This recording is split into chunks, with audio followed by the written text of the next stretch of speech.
E a gente volta agora direto lá com a nossa redação do H2Foz, com Paulo Bogler e mais assuntos nesta manhã às 11h57, Paulinho. Obrigado, Moacir. É isso mesmo, mais assuntos e um assunto muito relevante para nós aqui, moradores de Foz do Iguaçu e das Três Fronteiras, claro. Moacir, o Dantas Duarte, ele é um geógrafo que tem feito expedições pelos rios de Foz do Iguaçu. O seu trabalho traz uma constatação que inquieta. O morador iguaçuense pouco conhece sobre os rios da cidade. Iniciativa sob sua coordenação envolve ações voluntárias de limpeza de rios, educação ambiental e denúncia, já que essa riqueza hídrica não é o que se pode chamar de um cartão postal da cidade. Há muita poluição e lixo nas encostas dos nossos rios. Para falar sobre tudo isso e também das condições, o impacto da urbanização sobre as bacias hidrográficas, seca, falta de água e esse fenômeno chamado Laninha, nós recebemos aqui o geógrafo Dantas Duarte para a última entrevista do nosso programa de hoje. Bom dia, Dantas Duarte, seja bem-vindo ao programa. Bom dia, Paulo, obrigado pelo espaço. Queria me desculpar, com o pessoal que está ouvindo pela falha que deu naquela hora, mas estamos aí. Estava aqui acompanhando o papo, da minha colega Valentina, ela que é também lá da Unila, do curso de Geografia. É muito legal o geógrafo estar se envolvendo com esse tipo de assunto, Foi muito legal esse papo falando sobre educação ambiental, até porque eu acredito muito na educação ambiental como um instrumento de mudança da sociedade, A mudança das nossas relações, desde quando a gente é pequeno, até quando a gente vem a trabalhar, E a nossa relação com a sociedade, o descarte de lixo nos lugares impróprios. E isso tudo eu tenho constatado ao andar aqui em Foz do Iguaçu, que nem você falou, Eu tenho feito uma série de pesquisas com os rios aqui da cidade e eu tenho visto muito lixo, tenho visto falta de saneamento básico, tenho visto condições de vida insalubres das pessoas que moram em áreas que deveriam ser de preservações ambientais aqui na cidade. E o conjunto disso tudo, termina causando a poluição do rio. Mas a gente tem que pensar numa perspectiva de saber unir todas essas coisas que eu falei agora e tratar desse assunto, Então, uma política ambiental mais consistente, uma política habitacional que vai de encontro a essa política ambiental, a promoção de obras públicas, a promoção da educação ambiental como currículo na escola. Esses seriam alguns caminhos para que se supere essa situação de crise ambiental que a gente se encontra aqui em Foz do Iguaçu. A cidade é muito rica em água, eu queria destacar isso. Até agora eu mapeei 43 bacias hidrográficas, eu creio que no final eu vou ter mapeado pelo menos umas 60. Então, 60 bacias hidrográficas correspondem praticamente a 60 rios dentro do município de Foz do Iguaçu. E dos rios que estão na cidade, a gente conhece o Rio Boici, que é o principal, o Rio Almada, o Rio Monjolo, o Arroio Pé Feio, e por aí vai. Então, os rios que estão cruzando a malha urbana, eles sofrem muito com esse problema da poluição. Só que existe uma conjuntura histórica, que nos traz a esse momento que a gente está aqui em Foz do Iguaçu de crise ambiental. Eu queria relembrar que o José Maria de Brito, quem lembra lá da Avenida José Maria de Brito, ali do Polo Centro, ele foi uma pessoa que relatou a chegada da colônia militar aqui em Foz do Iguaçu. Então ele relata um período de seca muito forte e eles tiveram que procurar um outro local aqui no nosso município para instalar a comissão que viria a instalar a colônia militar de Foz. Ele relata que seria o Arroio Monjolo, ali na parte baixa da Avenida Brasil, e que hoje pouca gente sabe que é ali que teve origem a história da nossa cidade, como a gente conhece hoje. Infelizmente, o Monjolo, quem conhece ali o Parque do Monjolo, ali perto do Biga, da Mesquita, aquele lago ali é o conjunto de nascentes desse rio. Dali ele atravessa a área verde do batalhão e ele segue canalizado por todo o centro da cidade até cair ali na terceira pista da JK, onde ele volta de novo à tona, e deságua por uma das cachoeiras mais bonitas que a gente tem aqui no nosso município. E, infelizmente, esse rio está poluído. Você citou o Rio Monjolo. Recentemente, vocês fizeram uma excursão por ele. Relata pra gente o que vocês encontraram, o que vocês identificaram de problemas em relação a esse rio que, como você estava contando, corta a nossa cidade, aí é um dos mais importantes do município. Esse rio é muito interessante. Se a gente for analisar a história da construção da cidade, até 1974, por aí, o que a gente chama de cidade do Foz do Iguaçu se resumia só a essa parte que a gente conhece do centro hoje. Então, da década de 70 até hoje, 2020, teve uma expansão urbana muito grande, né? O processo de expansão urbana, ele impacta nas bacias hidrográficas.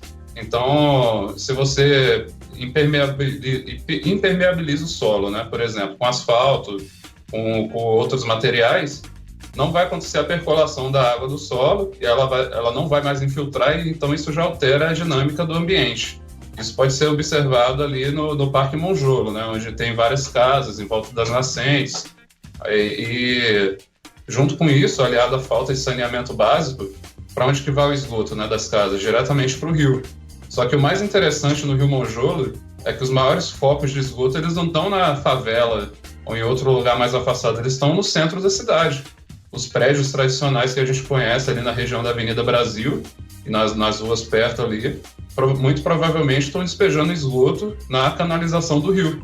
Tanto que lá na Cachoeira do Monjolo, a gente contasta que a água ela já vem muito suja e já vem com lixo também.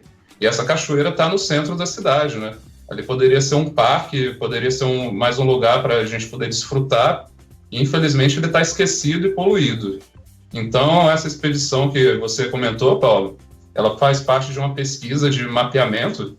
Eu tenho trabalhado com esses mapas, não sei se dá para enxergar aí, são mapas visando a educação ambiental, porque eu costumo reunir grupos de pessoas justamente para as pessoas conhecerem a situação da poluição dos nossos rios aqui na cidade. E nessas reuniões a gente tira lixo do rio. Então eu já promovi 2 encontros desse, um foi lá na Vila A, na cabeceira do Rio Jupira, ali na trilha do Vietnã, e o outro foi no Rio Mimbi, que é um braço do Rio Boici, ali no Jardim Naipi. E todos os rios eles têm em comum que a urbanização impacta, né, na qualidade da água, na paisagem, a supressão da mata ciliar. E a preservação da mata ciliar, por exemplo, é um dos fatores que traz de volta a qualidade do rio. E esse é um trabalho que tem que ser feito em larga escala aqui em Foz do Iguaçu. O Dantas, eu vou fazer 2 perguntas em uma para você.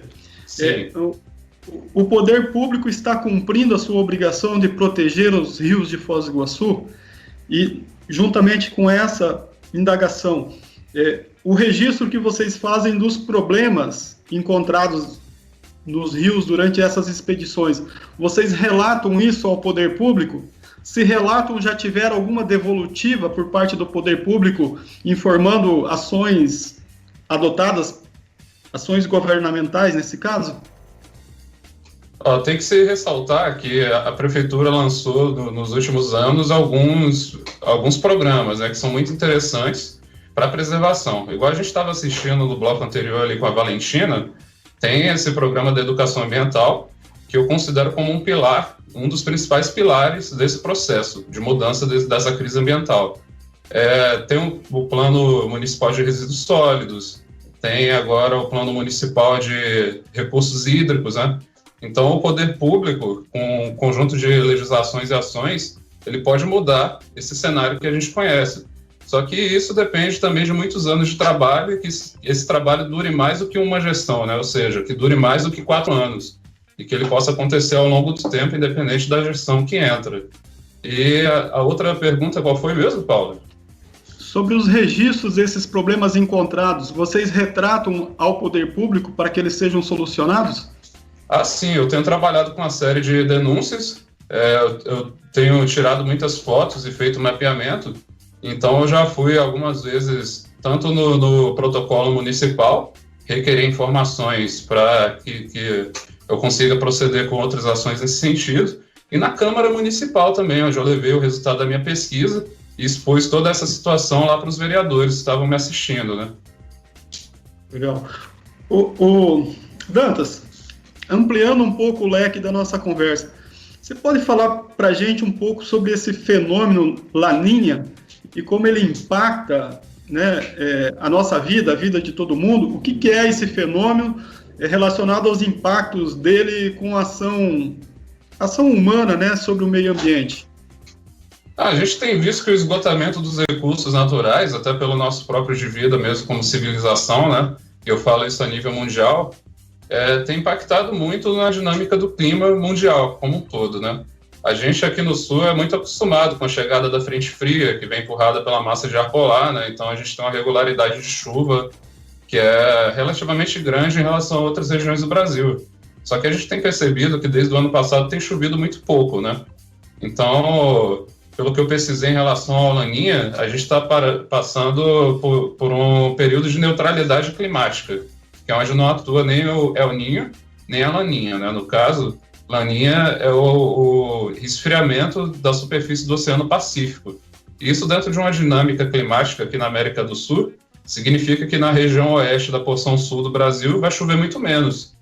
E o clima ele já vem sido afetado, né? Tanto que sem a atuação do Laninha, a gente já está vendo as cataratas secas, o Rio Paraná e o Rio Iguaçu secaram mais do que as últimas secas, né? E a gente tem observado isso. Isso nos acende uma luz amarela muito forte, que é em relação mesmo à preservação dos nossos rios aqui na cidade de Foz do Iguaçu. Se por um acaso a gente passar por uma crise hídrica forte, que nem já está se desenhando, né? O estado do Paraná baixou um decreto autorizando para que as empresas concessionárias de água possam fazer o racionamento. E se isso se prolongar o tempo, né? A gente tem que lembrar que aqui, em Foz do Iguaçu, nossa água consumida, 60% vem do Lago de Itaipu e os 40% do Rio Tamanduá. Caso a vazão do Rio Tamanduá baixe, ou até do Lago de Itaipu, que já não é uma água muito boa, né? A gente tem que lembrar que o Rio Paraná faz parte da Bacia do Prata, que é uma das bacias mais poluídas do mundo. E não é exagero dizer que algumas das maiores metrópoles do mundo estão nessa bacia também, como São Paulo, Assunção, Buenos Aires e todas as cidades grandes do interior que a gente conhece, tanto aqui no Brasil quanto nesses países em volta.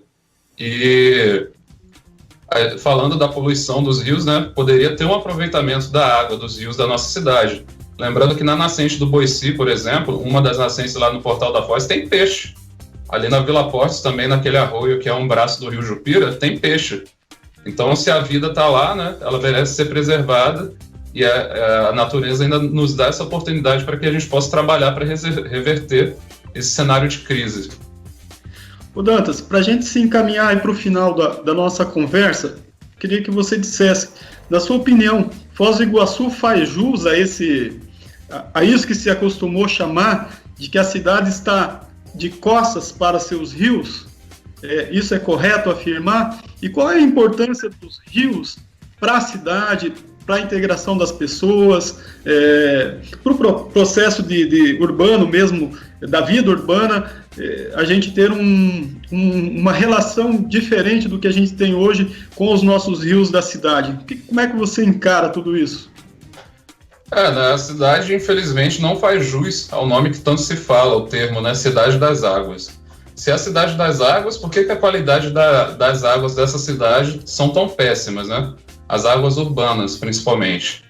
Então, a cidade virou literalmente as costas para o rio. Eu duvido muito que as pessoas que andam de ônibus pela República Argentina, por exemplo, quando passam ali em frente ao Hotel Nadai, elas sabem que ali começa a canalização do Rio Monjolo. Ou quando elas passam pelo estádio do ABC ali, elas sabem que ali passa o Rio Boici. Então não existe essa relação, por falta de estruturas que possibilitem a ida das pessoas nesses lugares. Por exemplo, o Parque Linear do Rio Boici, que foi anunciado, né? E até agora não houve nenhuma mudança nesse sentido. Então, a poluição dos rios e a supressão das matas ciliares e o ato de jogar lixo por aí na natureza, né, ocasiona coisas como a dengue, que a gente convive aqui, já é uma velha conhecida nossa, né? Eu trouxe até um número para falar, né? São 7 óbitos aqui na cidade de Foz do Iguaçu, 23.200 notificações e 10.403 casos confirmados, segundo o último boletim epidemiológico, né? Então, se a gente sabe como fazer, por que não é feito? Não é verdade? Então, precisa da conjuntura dessas coisas que eu falei, a educação ambiental, é o poder público atuante, é a limpeza e recuperação dessas áreas, painéis interpretativos para a educação ambiental, e uma outra série de fatores. Dantas, a gente agradece a sua participação. Nosso tempo foi um pouco encurtado por causa dos ajustes, aí a gente pede a sua compreensão. Te parabeniza pelo seu trabalho e deixa você aí a sua palavra final. Pô, gostaria de agradecer pelo espaço. É muito importante a gente estar debatendo o meio ambiente, né? E muito importante a gente falar um pouco mais sobre os rios da nossa cidade, né? São muitos rios que cruzam diversos bairros de Foz do Iguaçu. E muita gente que eu tenho falado, que mora perto desses rios, eles sentem a falta de ter uma relação maior, de um maior cuidado com esses rios, né? Então tem que trabalhar mesmo o saneamento básico, a moradia, a educação ambiental e tudo que vai nos fazer alcançar um outro cenário diferente dessa crise ambiental que a gente vê hoje. Legal. Obrigado, Dantas.